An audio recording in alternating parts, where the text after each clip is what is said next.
പിണറായി വിജയൻ മാധ്യമങ്ങളെ കാണുന്നു. തത്സമയ സംപ്രേഷണം. ഇതില് കോൺഗ്രസും ജനതാദൾ എസും ഇന്നത്തെ നിലയിൽ ബിജെപിയെക്കാളും കൂടുതൽ സീറ്റ് നേടുമോ എന്നുള്ളതാണ് ഒരു പ്രശ്നം. അപ്പോൾ സീറ്റിന്റെ നിലയിൽ അപ്പുറവും ഇപ്പുറവും മാറിയും മറിഞ്ഞും വരുന്നുണ്ട്.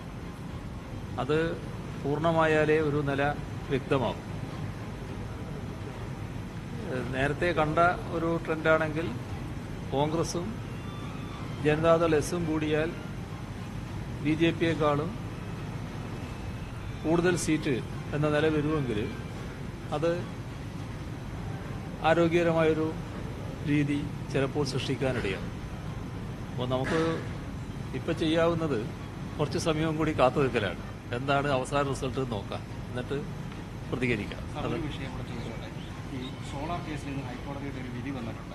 അതിനകത്ത് സ്വരിതയുടെ കത്തിന്റെ അടിസ്ഥാനത്തിൽ എടുത്തത് നിലനിൽക്കില്ല എന്നാണ്. ആ കമ്മീഷൻ റിപ്പോർട്ടിൽ നിന്ന് നീക്കം ചെയ്യണമെന്നാണ് ഹൈക്കോടതി വിധി.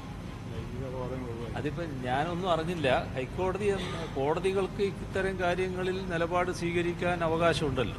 അത് പരിശോധിച്ച് വേണ്ട നടപടികൾ സർക്കാർ സ്വീകരിക്കും. എന്താണെന്ന് മുഖ്യമന്ത്രി പിണറായി വിജയൻ മാധ്യമങ്ങളെ കാണുകയായിരുന്നു. ഏതായാലും കർണാടകയിൽ ബിജെപിയുടെ സീറ്റ് നില 106ലേക്ക് താഴ്ന്നിരിക്കുന്നു. ഇന്റർനാഷണൽ കോൺഗ്രസിന് 74 സീറ്റ്, 40 സീറ്റുമായി ജനതാദൾ സംസ്ഥാനത്ത് നിർണായകമാകും എന്ന സൂചനകൾ പുറത്തുവരുന്നു. ഇതുമായി